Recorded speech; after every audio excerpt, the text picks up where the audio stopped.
Hello everyone and welcome to another episode of Recursion. Today we're going to be doing a slightly more complicated example, but we're going to be using an old game that was invented a long time ago. It's called the Tower of Hanoi, and that's where you have to move disks that are sitting on pegs from one peg to the other. Now there are certain rules, we'll get into that, but before we do, just in case you've missed any of the prior videos on Recursion, I'm going to put a link in the description below so you can catch up on all that stuff before we move on to a more complicated example.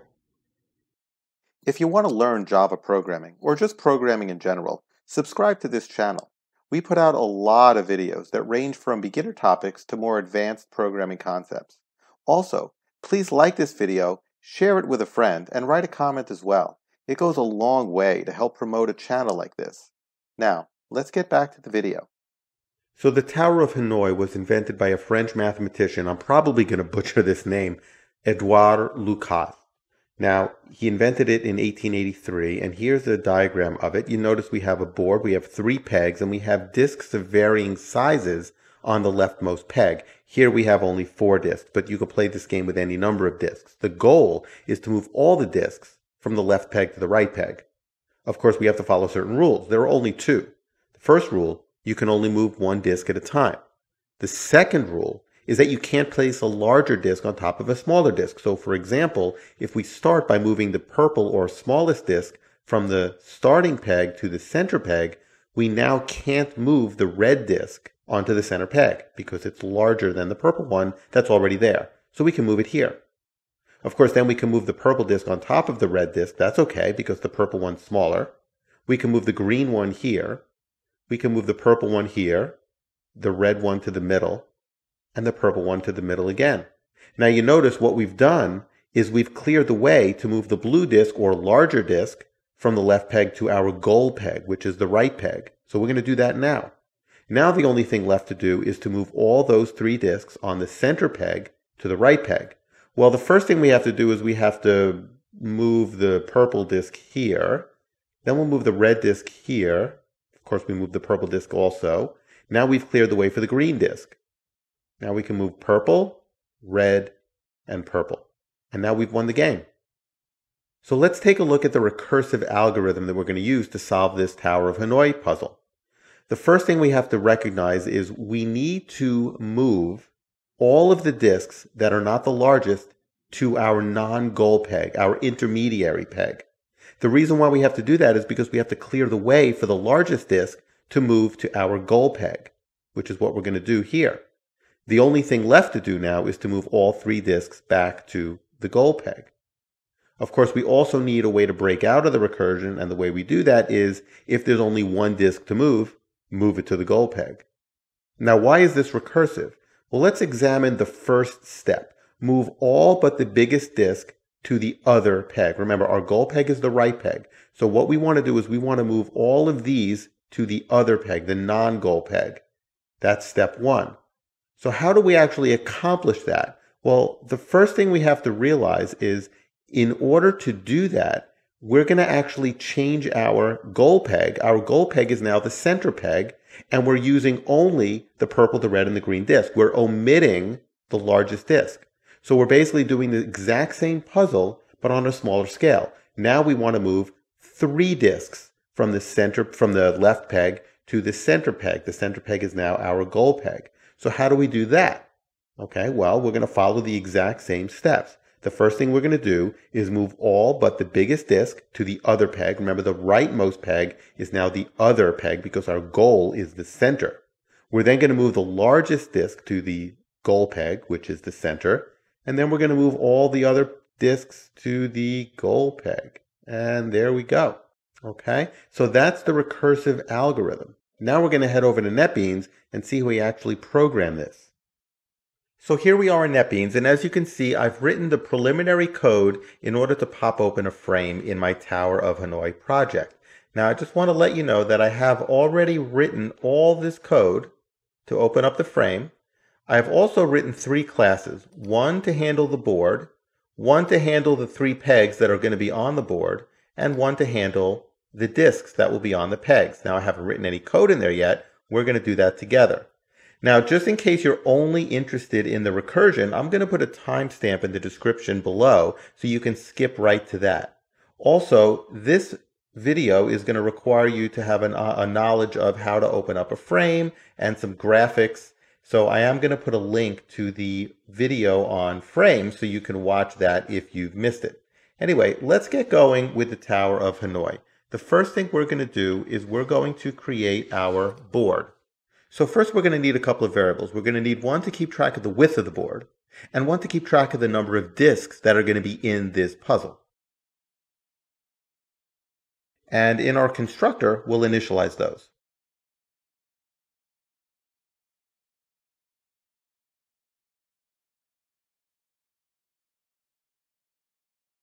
All right. So we're going to set the width to 800. Now my frame is 1,000 pixels wide, so we're going to just go with 800. That's a nice balance. And the number of disks, we'll just pass it into our constructor so we can have a variable number of disks every time we run the game. We're also going to need a method to draw the board. So let's create one of those. Of course, we need an import for our graphics object. There we go. And what are we going to do? Well, let's just draw the base. That'll just be a rectangle. Now, the color, I'm not going to use one of the base colors. I'm going to pretend it's made out of wood. So we're going to use a color that's like a nice brown color.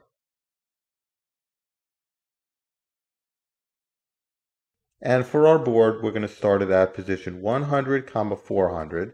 We'll make it whatever width we set above, and the height will just be 50. Of course, we need to import this.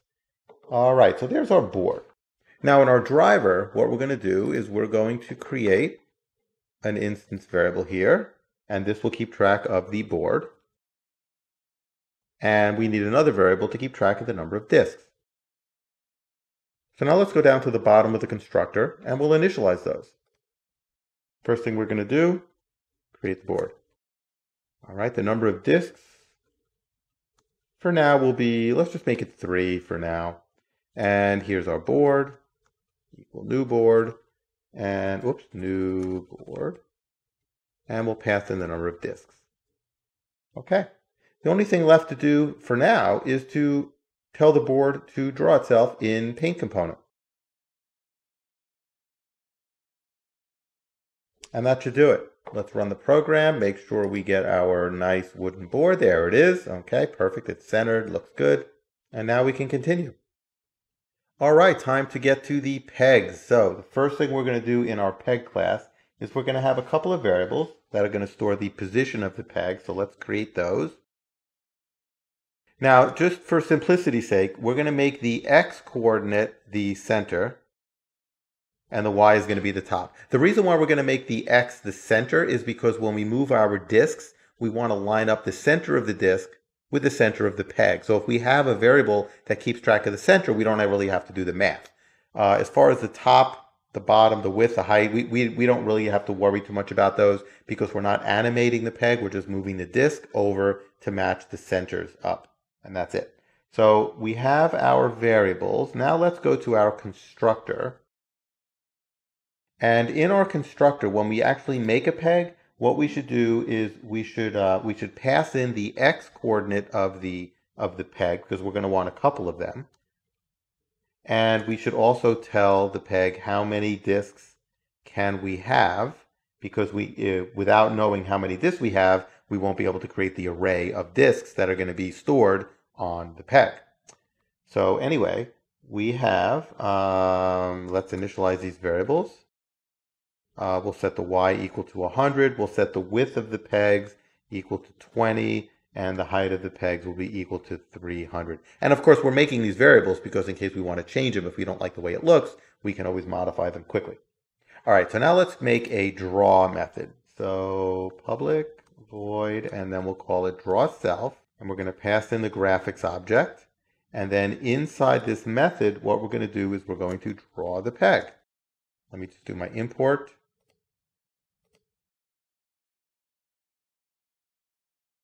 The color of the peg is going to be, again, brown, but it's not going to be as dark, just so we have a little bit of contrast. So let's do, I already checked out what color I wanted, and that's going to be the color. And now let's do our rectangle.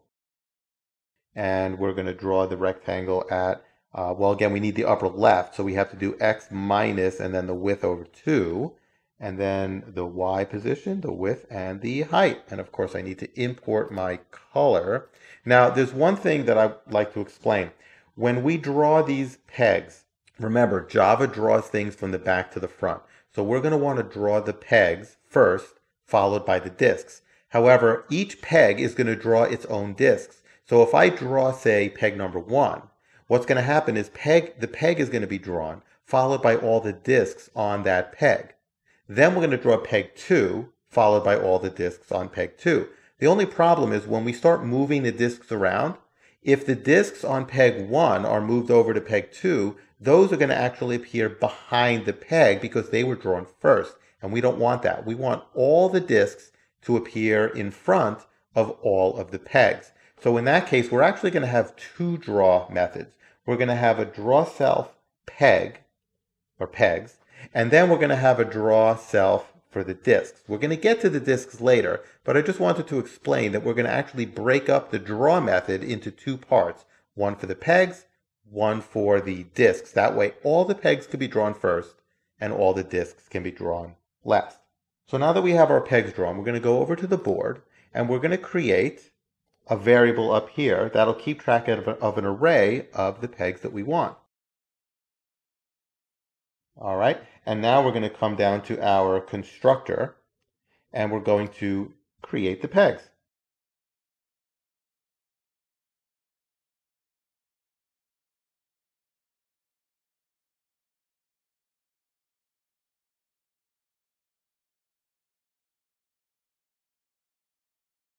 So I've created all of my pegs, and you can see these are underlined in red, and that's because in the peg class, I have in my constructor an accident. As you can see, this is a very common mistake. Constructors don't take return types. So what we're going to do is I'm going to get rid of that. Now Java will recognize that it's a constructor, and then these things should go away. Okay, so we've created our three pegs, our array of pegs, and we've created all three pegs, and we've evenly spaced them out. The board is going to be 800 wide, so we'll put one at 300, one at 500, and one at 700. And now in the draw self method, we're actually going to have to draw all of the pegs. So what we're going to do is we're going to loop through, and we're going to tell each peg to draw itself.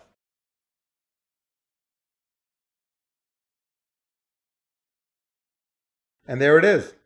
Now if we run this, we should see three pegs evenly spaced, and there we go. And I think those are a good size, but again, we have variables, so it's really easy to change them. We do have a little bit of strike contrast with the different color browns. All right, so now it's time for us to add the disks. So let's come over to our peg class. First thing we're going to do is we're going to need an array of disks for each peg to hold. So we don't know how many disks there are going to be. So what we're going to do is we're going to create an array list of disks. Like so. Of course, we need to import our array list. And then let's initialize the array list in our constructor. Okay, so now we have a variable length array. Perfect. Now what's next? Okay, so here we're drawing the pegs. Maybe we should have another method to draw all of the disks.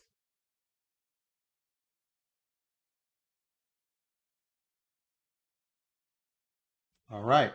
So there is our draw self disks method. Now again, we have two separate methods because we want to draw all the pegs first, then we want to draw all the disks. Now of course this is underlined in red because we haven't written a draw self method on the disk yet. We'll get to that in a little bit. But we also want the ability to add a disk to our peg.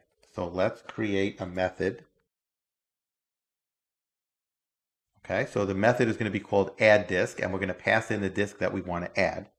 So let's add our disk, and we do it as we would any array list. We call the add method, and we pass in the element that we want to add. Okay, great. Of course, we need to set the position of the disk. So let me put a comment here. Set the position of disk. And what that's going to be is we need to know the Y position. You know, we need to set like the X and the Y. So the X position of the disk is going to basically be the center of the peg minus half of the width of the disk. That's going to be the left side of it. And then for the vertical spacing, we need to know how many disks are already on the peg. Well, for now, you know what? Let's leave this piece of code out because we really don't know that information yet. We'll come back to this in a minute. For now, let's try and get rid of some of these compile errors. Let's go to the disk class and let's start writing some stuff here. So the first thing we're going to need is, okay, we have our position, we have our width, we have our height, and as with the peg, X is the center, Y is the top, okay? We are going to need, let's see, we're going to need a color, all right, because we'll have different colors for each disk, so let's pass this in, let's import it, let's create our disk. What are we going to pass in? Well, each disk that we create, how about we tell it the width, because they're all going to be different widths, and we tell it the color. And let's set these values. So the width will be whatever we pass in, the color will be whatever we pass in, and the height will always be, well, we'll just go with 40, and that's good. Okay. So now what we want to do is we definitely want to have a draw self method. All right, now for the disks, let's make it a little bit fancier than just drawing a colored rectangle. Let's have a black border. So the first thing we're going to do is we're going to draw the black border. And that's going to be just simply a black rectangle filled in, and then we'll put the color one on top of it, slightly smaller.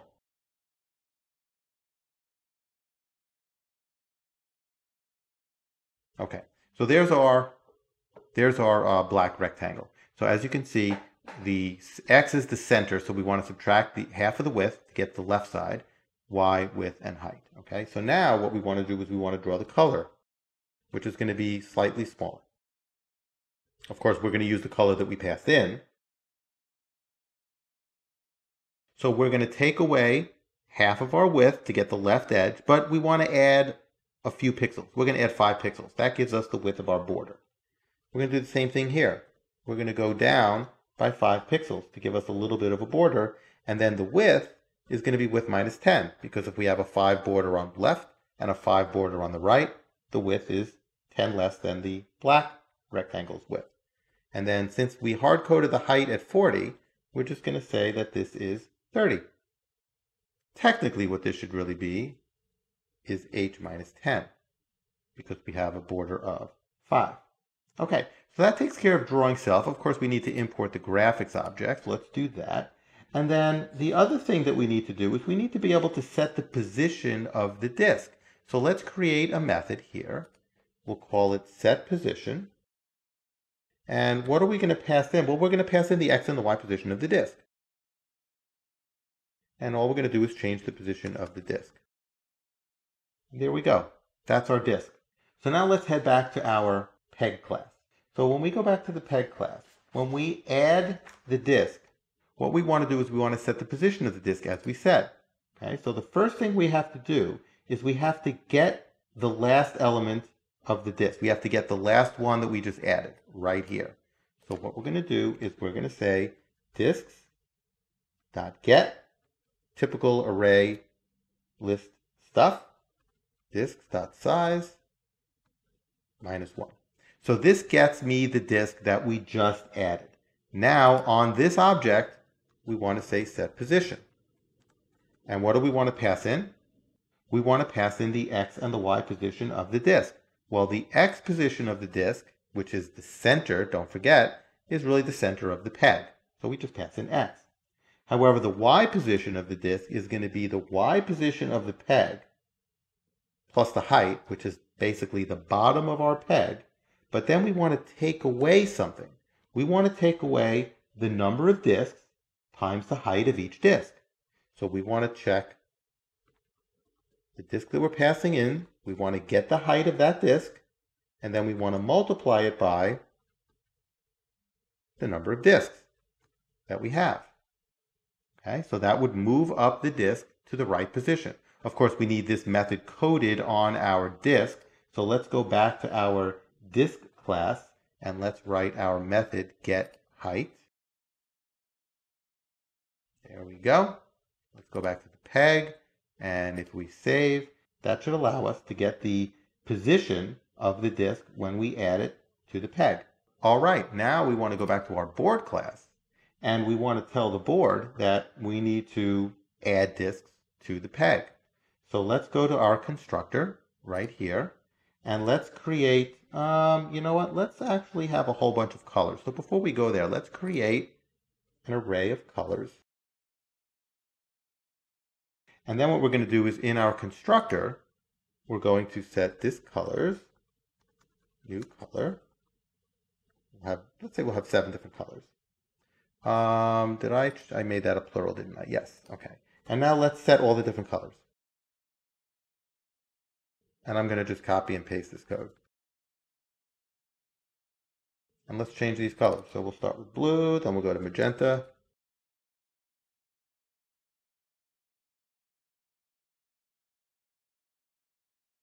All right, so now we have this. Now, in our constructor, after we set the colors, let's loop. And what we're going to do is we're going to add all the disks to our left peg, which is peg 0. Add disk. And what are we going to pass in? Well, we're going to pass in a new disk. And the first thing we're going to do is we're going to pass in 160 minus I times 20, and then comma, the color. All right. I forgot int. So let's remember, we're passing in the width of our disk.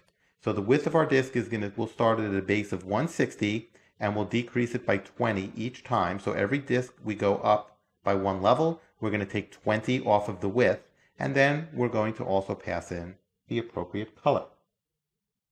Okay, so now the only other thing we need to do here in board is we need to go down to our draw self method, and after we draw all the pegs, we want to draw all the disks on the pegs.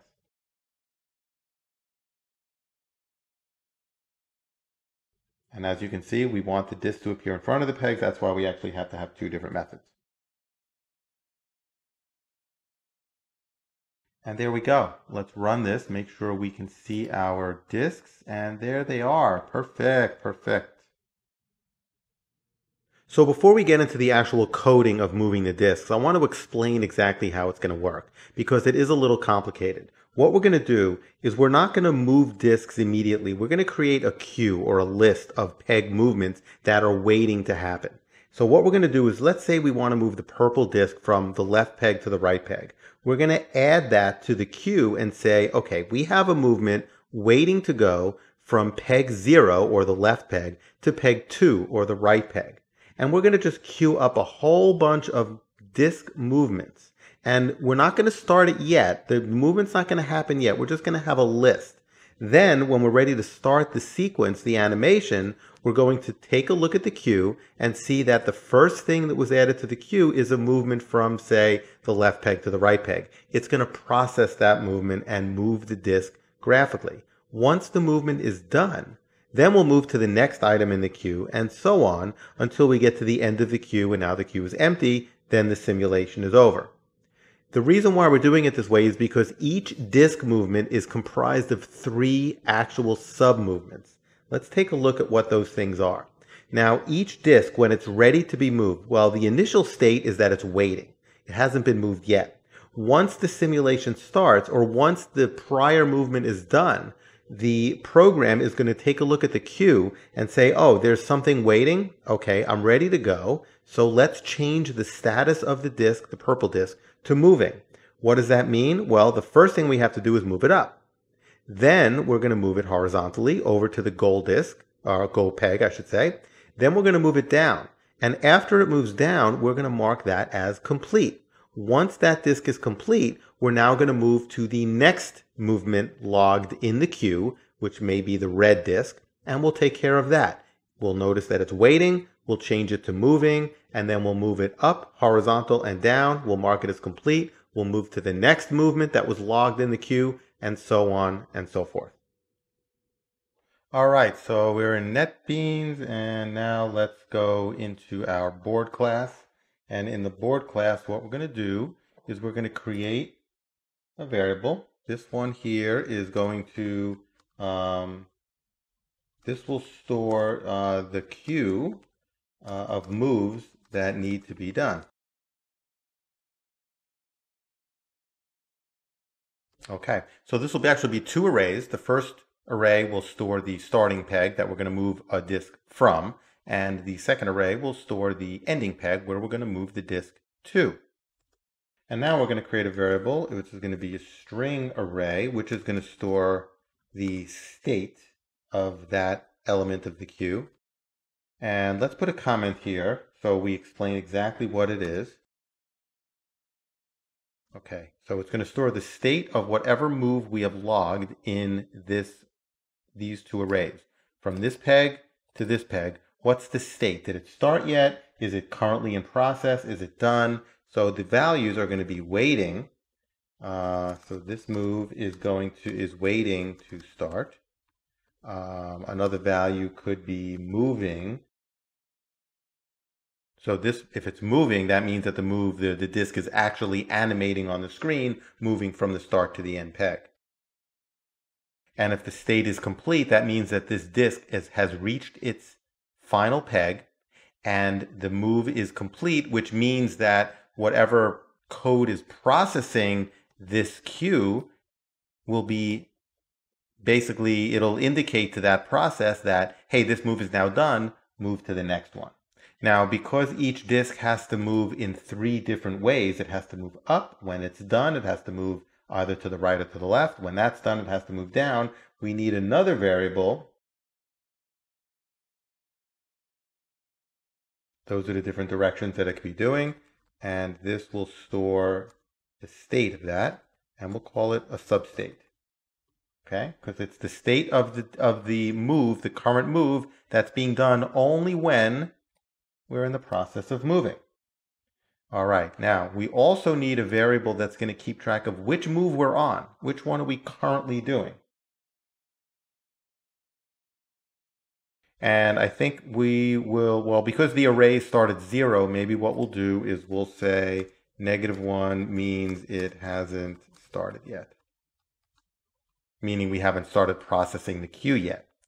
All right, I think we need one more variable. How many items are in the queue? Now, I know that we could usually just get the size of the array, but sometimes I like to just have a separate variable just to keep track of that. So we're going to do that. In this case, we're going to just have a separate variable. Okay, now let's go down to the bottom of the constructor. Okay, we've created our disk colors. We've added the disks to the starting peg. So now let's initialize these arrays. Okay, so the current move is going to be equal to -1, meaning we haven't started processing the queue yet. We don't have any moves in the queue at this point. And you know what? Normally this would be an array list, but I think to keep it simple, why don't we just say this is a new array and we'll make it 1,000 long. That way it should cover any configuration. I think that the most we're going to be able to do is probably either 6 or 7 disks. And with 6 or 7 disks, 1,000 should be more than enough. So let's create the array for the ending peg. And let's create an array for the state. And last but not least, we'll create the array for the substate. All right, we now have our arrays. Now what we want to do is we want to have a method that allows us to move a disk.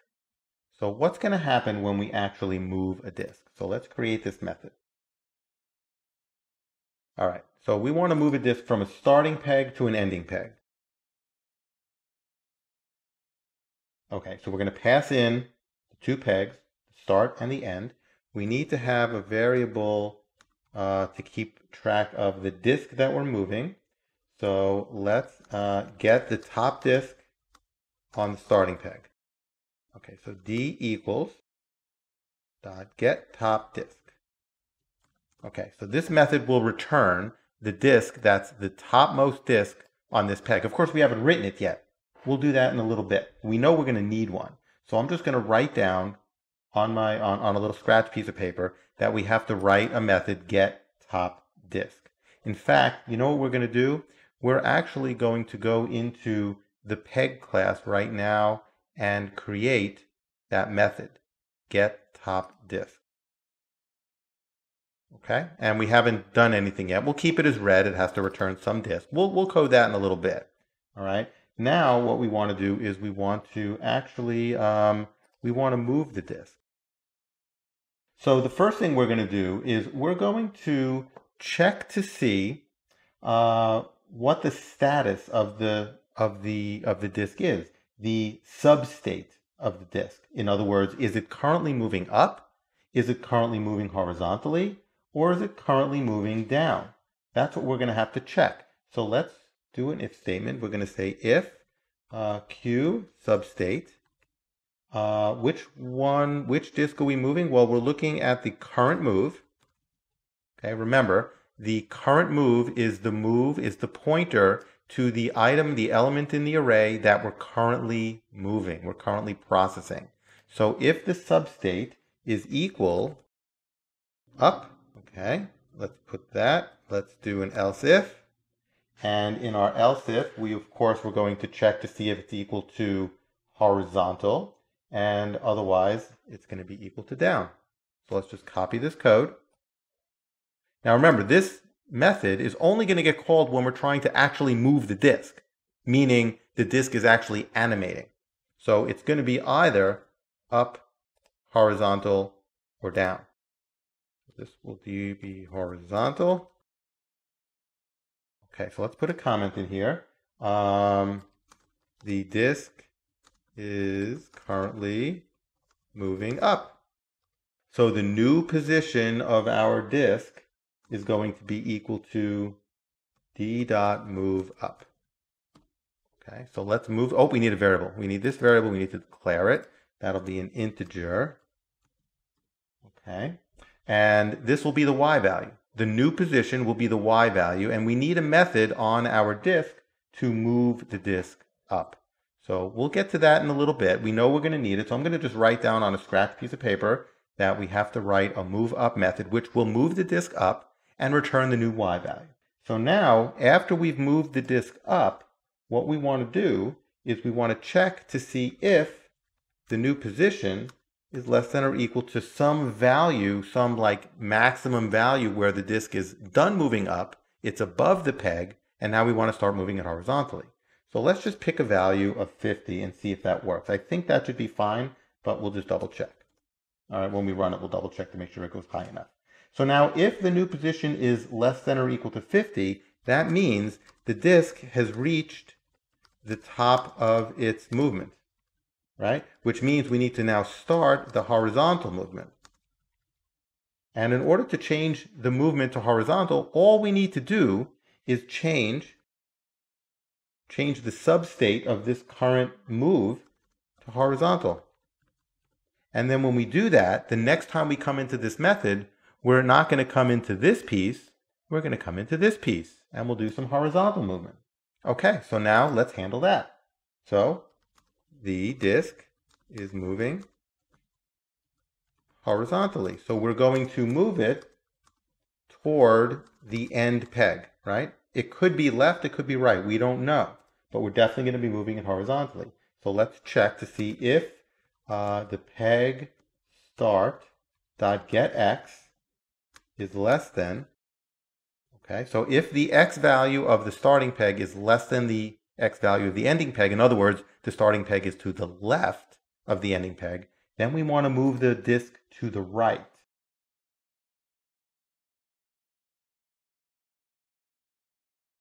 Okay, so we're going to move it to the right. And now what we're going to do, and again, a couple of things. Let me just make a little note on my on my notepad here. We need to write a method on the peg class that allows us to get the x position of the peg. That's going to be both here and here.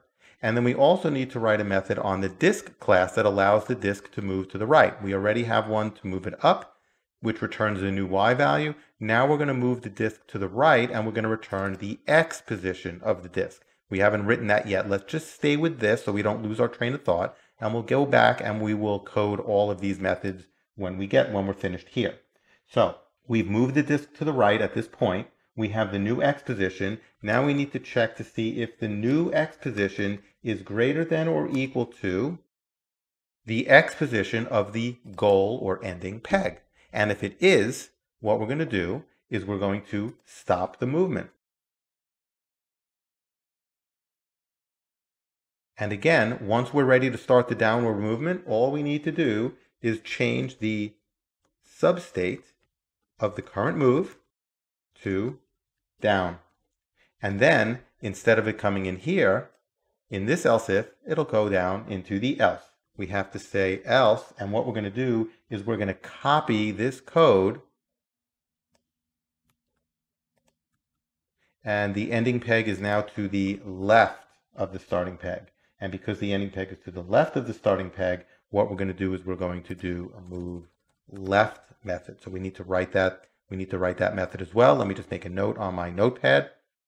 And then we're going to continue here. And if the new position of the disk is now, it's going to be less than or equal to the ending peg's X position, then we're going to start the downward movement. Okay, now in here, if we get into this else statement, actually we should just make it an else if. Let's just make it an else if just for consistency. So let's copy this.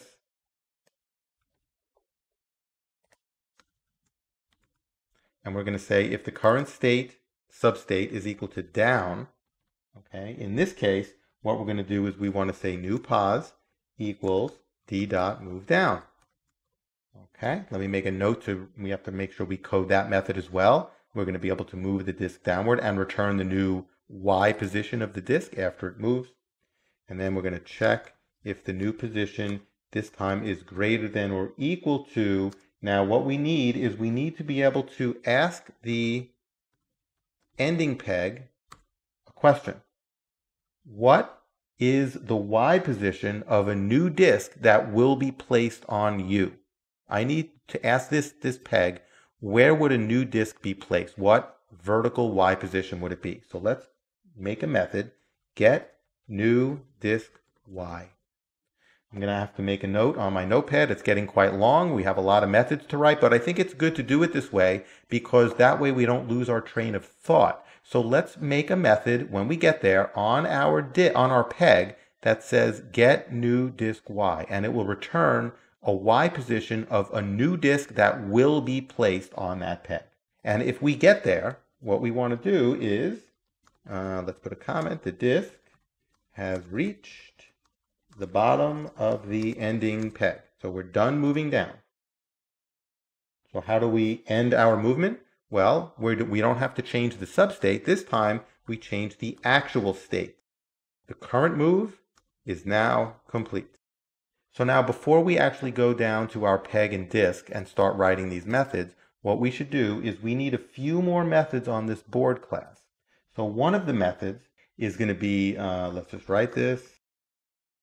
Okay, we're going to need a method to allow us to add a move to the queue, to queue up a move from start peg to end peg, or peg 1 to peg 2.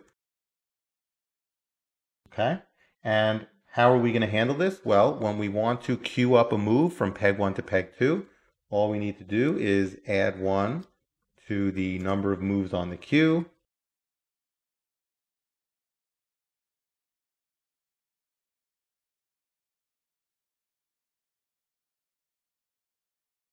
Okay, there we go. So when we want to add a move to the queue, we add 1 to the number of moves on the queue, and then the final element of the array, the new element of the array. Of course, I know it's a little silly to add here and then subtract here. I could have just done it down there, but I'm just going to leave it like this.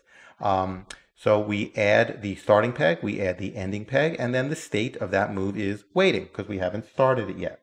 Now we also need a method, process queue.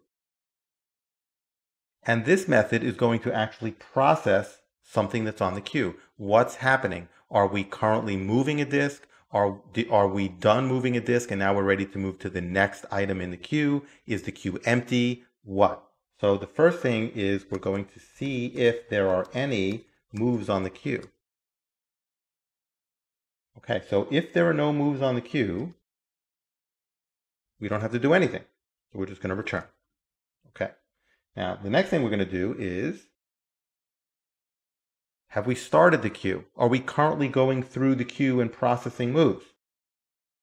Remember, we decided that because the current move is a pointer into our array, we'll make the current move value -1 to indicate that we haven't started anything yet. So what are we going to do if the queue hasn't been started yet? Nothing. Return. Okay, so that's fine. Now what we want to do is we want to see if all the moves on the queue have been processed.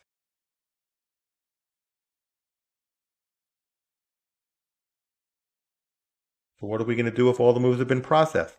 Nothing. So if we get to here, we know there are moves on the queue that still need process.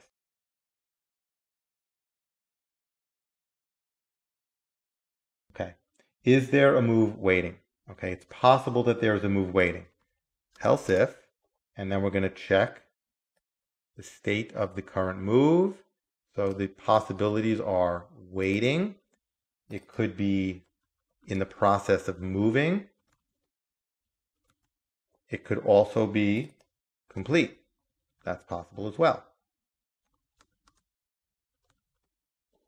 Okay, so these are the possibilities. Remember, we're in the middle of a queue. We have stuff on there that's currently being processed.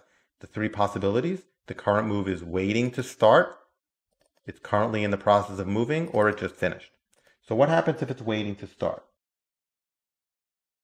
We're going to start it. Oh, by the way, after we start it, we're going to change its status to moving.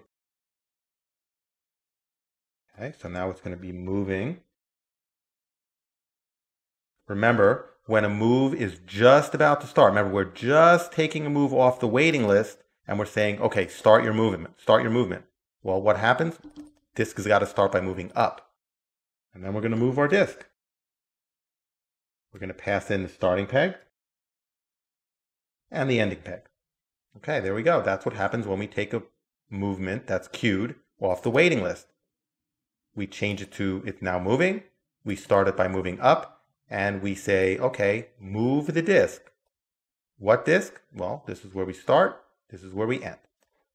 Okay, so now, if the disk is now remember, this method is going to be called over and over and over again. That's why this move disk is saying change the position of the disk in the direction that it's currently moving. So now what happens if it already is moving? It's still in the middle of moving. So we're going to just continue the movement. And we're just going to call this method right here. There we go. Okay. And then we're going to return. Okay. Now what happens if the move is complete? So the current move has just completed. What do we want to do? We want to advance to the next move. We want to take the goal peg, the ending peg, and we want to actually add a disk to the ending peg. Because remember, the disk is actually technically on the starting peg. We're just changing the position, but it's still technically on the starting peg internally. We want to actually add that disk now to the ending peg. So let's add the disk, and we need to get the disk from the starting peg. There we go. Okay. So we have this method, get top disk. This gets the disk at the top of the starting peg, which we just animated and changed its position. And we're going to take that disk and add it to the ending peg. But we also have to take it off the starting peg. Okay. Now I haven't written this method yet. Let me add another one to my notepad. We have to write a method, remove top disk on the peg class. And what that's going to do is it's just going to take whatever disk is on top, the smallest one, and pop it off. And then we advance to the next move. Because we just completed this one, we're going to advance to the next one, which should be waiting. All right, now let's save. And now I think it's time to go to our peg class. And let's create all of these methods that we kind of made a note of that we didn't do yet. So the first thing we're going to do is we're going to write a method called get top disk. So return, what are we going to return? This is going to, let's just put a comment here. This is going to return the topmost disk on this peg. Okay, so we're going to return we have an array of disks, and it's an array list, so we have to do disks.get. And which one are we going to get? Well, we want to get disks.size -1, right? Because that's the last one that was placed on it. So that's the uppermost disk. Okay. The other thing that we're going to need is we're going to need a method. Let's see, public int get new disk y. Okay, and we're going to pass in disk argd. Okay, and this method, what's this going to do? Let me look at my notes. This method is going to return the y position of where the new disk will be placed. Okay, so this method is going to return, so let's see, it's the y position of the peg, which is the topmost point of the peg, plus the height. Now it's the bottom position of the peg, and then we want to take away the height of the disk. So we'll take away argd.getH, which is the height of a disk multiplied by how many disks are on the peg. Okay, now the reason why we're adding 1 here, I'm sorry, this has to be in parentheses. The reason why we're adding 1 here is because there are disks.size on the peg, but remember, this is the position of not the top disk on the peg, it's the position of the top of a new disk that's going to be added. So that means we have to take the top disk, the number of disks, and add 1, because that is going to be how many disks will be on this peg after we add it. So if we add 1 to this, multiply it by the height of our disks, and add that or subtract it from the bottom of our peg, that's going to be the y position of a new disk about to be added. Okay, I think we need 2 more methods from what I've seen in my notes. We want to have a method that will remove the top disk. Okay, so this method is called, let's see, void remove top disk. And all this is going to do is it's going to remove the disk at the top. So because it's an array list, we're going to use the remove method. And which one are we going to do? Disks.size and then -1, which is the last element in the array. We're going to just pop that right off. Last method, get x, and this will just return the x position of our peg. Okay, now all of these red things should have gone away. Now there are going to be a few that we still have, as you can see in board right here. All right, what is this? Get new disk y. Why is that not working? So what we need to do is when we call get new disk y, we have to actually pass in the disk to get new disk y. And the reason why is because the peg needs to know the height of the disk. So we need to pass in some random disk in here, and we can't just assume that there's a disk on the peg that we can check because the peg may be empty. So we're going to pass in the disk to this method only to get the height of our disk. Now if I save, that should go away. And it does. But we still have some red lines over here because we need to add methods to our disk class. So let's go do that now.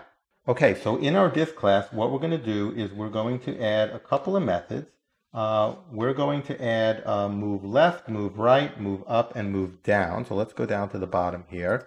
Well, you know what? We have this get height. Maybe just for consistency. I don't know if we're going to need it, but let's add a get width just to be consistent. Okay. Now, as far as the movement is concerned, we need to have a variable that keeps track of the speed. So let's create an integer speed, and then in our constructor, we'll set the speed equal to, let's just go with 10, and we'll see if that's good or not, okay? If it's too fast, too slow, we can always change it. So now what we're going to do is we're going to add these methods. It's going to be public int, and it's going to be move up. And what we're going to do is we're going to move the disk up. So y minus equal speed. That's all we have to do to move it up. And then we have to return the new y value. Okay, so now we're going to do the same thing, moving down. So let's just copy this. We'll paste it here. We'll change the name of the method to move down, and instead of minus speed, we're going to add the speed. We're still going to return y. And now we're going to do the exact same thing with x. So let's move to the left, and we're going to do x minus equal speed, and we're going to return the new value of x. We're going to do the exact same thing, moving to the right, and it's going to be plus speed. Okay, so now let's save this. Now you can see all the compile errors went away. Now what we're going to do is we're actually going to go into our driver.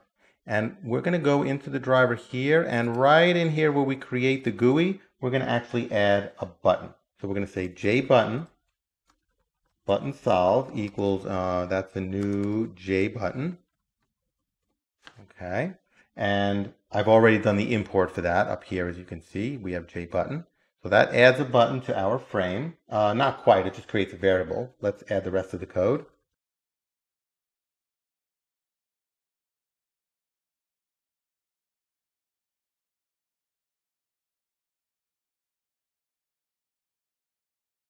Okay, we have to add an action listener, which means when the button is clicked, what's going to happen.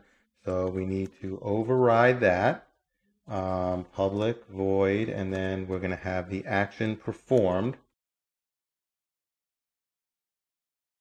Okay, so whenever this button is clicked, we're going to call a method on our board class called solve. We will write that method. Let me just make a note to create a solve method. And last but not least, we have to change our button so it's visible. Okay, so now we have a button. Now this, let me just comment this out. So if I run this, you can see here we have the solve button. Now when you click it, it doesn't do anything because I've commented this out. Obviously, I haven't written this method yet. Now what else we want to do is we want to come down here before we write that method. We want to come down here to loop. Now this loop method is going to do all of the processing for the game. In other words, what we're going to want to do here is we're going to process the queue. Okay, so now we're going to process the queue 60 times a second. We're going to do something on the queue. We're either going to see if there's a move waiting. We're going to see if there's something that's currently moving. We'll maybe move the disk left, right, up, down, whichever way. We may mark it complete. If there are no moves on the queue, this is just going to do nothing. Okay, so let's go to our solve method, which we haven't created yet. So let's write a method called solve. So that method is going to be public. It's going to be void, and it's going to be solve. This is going to be what's run whenever the person clicks that solve button. Now, just for now, we're going to put in some testing code. The only thing we're going to do is we're going to add some moves to the queue. Add move to queue. We already wrote that method. And what do we want to do? Well, let's just say we want to go from pegs 0 to pegs 1.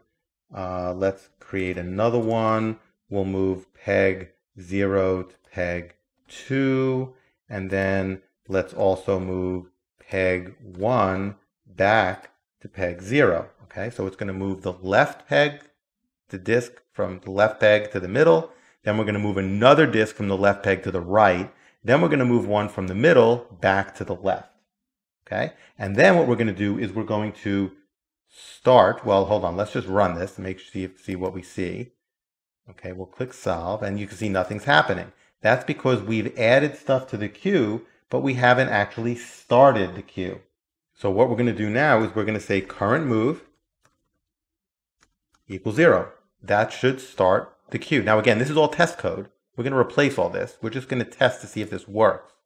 And if we click solve, it should move that to the middle. It should move this to the right and then move this back. And that's perfect. So now let's actually write the solve method. So we're going to get rid of all this. And now is where we're actually going to write the code recursively to solve the Tower of Hanoi. First, we're going to create a representation of the board using an array of pegs.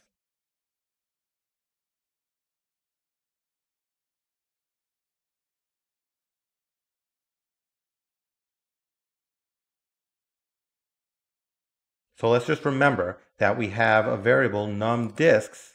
This should be a curly bracket. We have a variable numDisk. This tracks how many disks are starting in the game. Well, that's how many disks start on the left peg. The other disks, the other pegs have 0.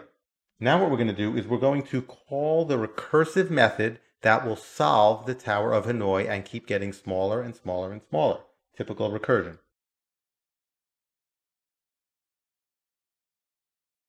this will take a few parameters. It's going to take the representation of the board. It's going to move the entire stack from that peg to that peg. In other words, it's going to move all of the disks from this peg to this peg. But it's not going to actually move them. It's going to log the movement in the queue.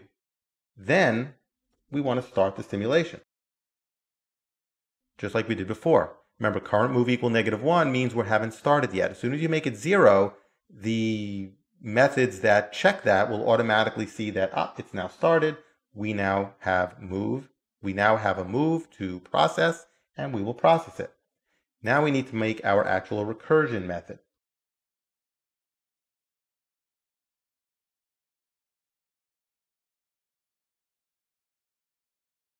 Okay, so we pass in a representation of the board using an array. We pass in the starting pegs array index. We pass in the ending pegs array index. Let's just put a couple of comments here, because this method assumes that the disks are stacked properly in size order,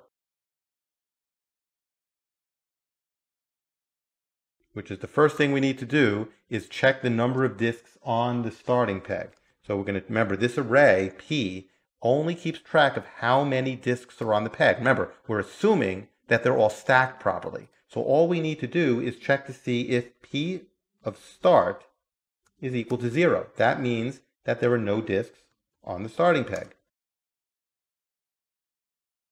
And in that case, we don't have to do anything, because if we're told to move something from peg 0 or peg start to peg end and there are no disks there, well, we don't have to do anything. We're done.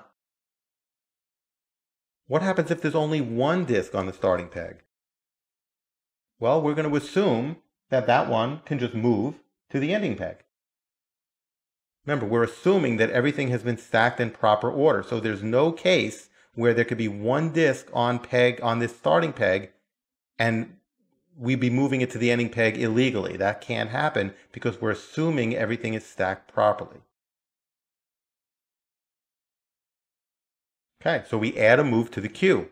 What are we going to add? Well, we're going to move a disk from the starting peg to the ending peg. Now, we're not using this. Remember, this variable is a representation of how many disks are on the peg. That's just a representation of the board. These are the actual pegs. The indices align.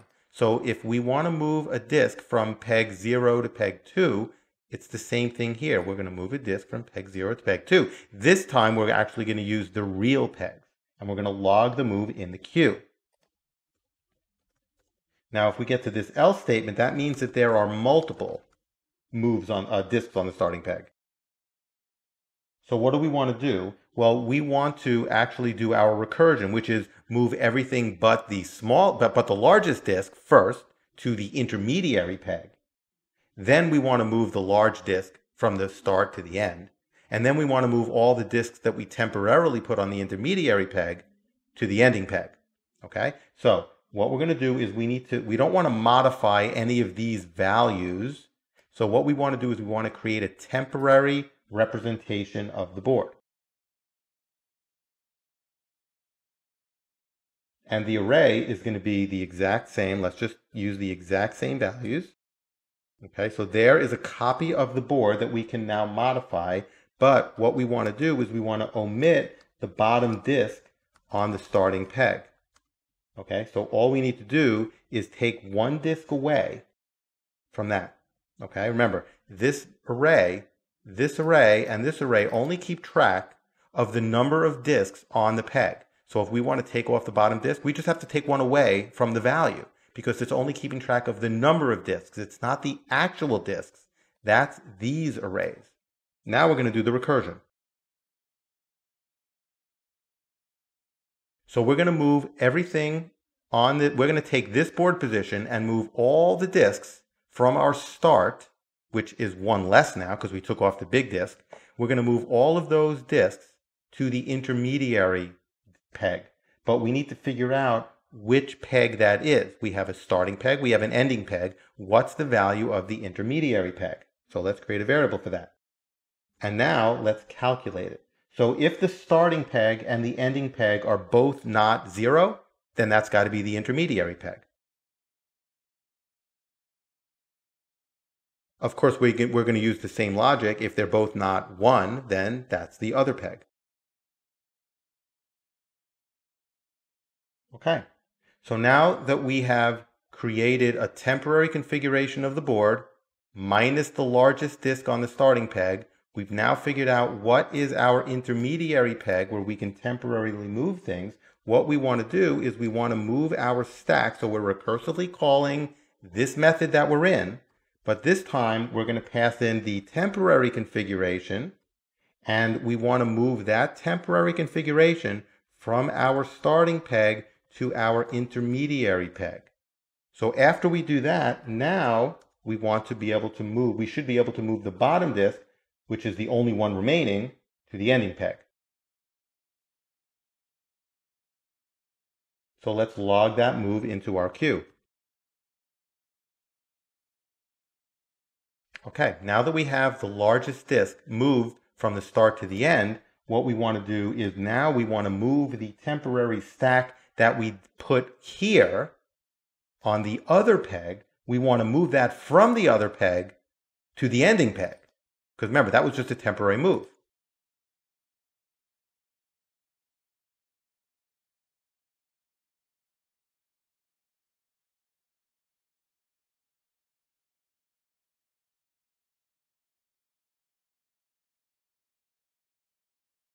Okay, so this temporary configuration, the whatever peg was our starting peg, that's going to be clear because we've temporarily moved everything but the largest off of it. We also just moved the largest one off of it. So the starting peg should be clear now. The other or intermediary peg should have all of the original disks on that from the starting peg on this peg except for the big one. Okay, so all but one disk. The ending peg is going to just have one disk. We've moved it. That's the largest one. So let's create that temporary configuration. We'll start with all zeros. The intermediary peg is going to have all disks from our original starting peg minus 1, because remember, we moved all of them but 1. And the ending peg is going to have only one disk on it, the large one that we moved over here. The starting peg is going to just have 0, whichever one that was. And now that we have this temporary configuration, we want to move all the disks from this intermediary peg to our ending peg. So we're going to recursively call again this method that we're in. We're going to pass in this temporary configuration now, and our starting peg is really the intermediary peg that we temporarily put disks on, and then the ending peg is the same as original. So let's run this and see if this actually works. We've done a lot of code. And if we click Start or Solve, it should queue up all the moves, and it should get all of these disks from here to the right peg.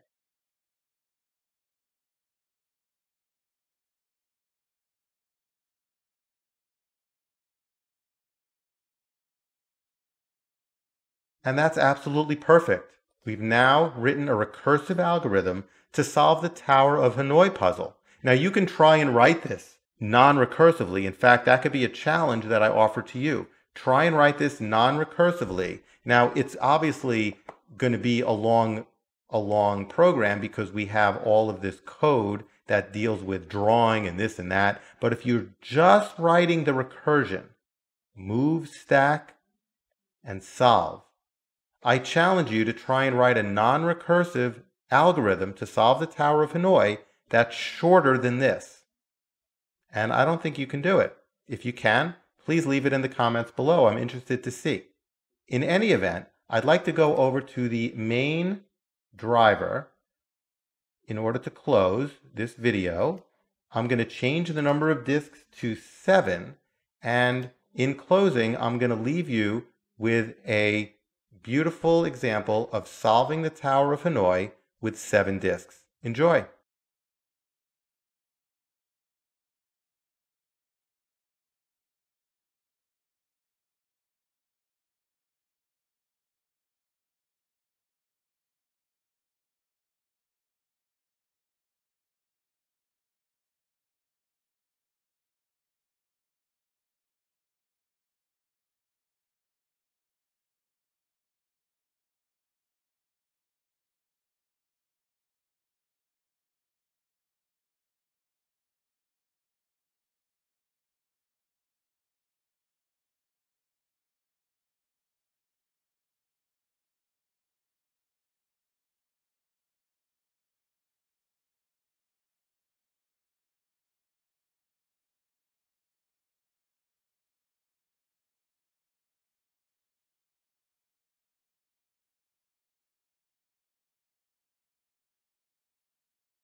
I hope you learned something from watching this video. Please remember to subscribe and share this video with others who are learning Java programming. Thanks for watching, and take care, everyone.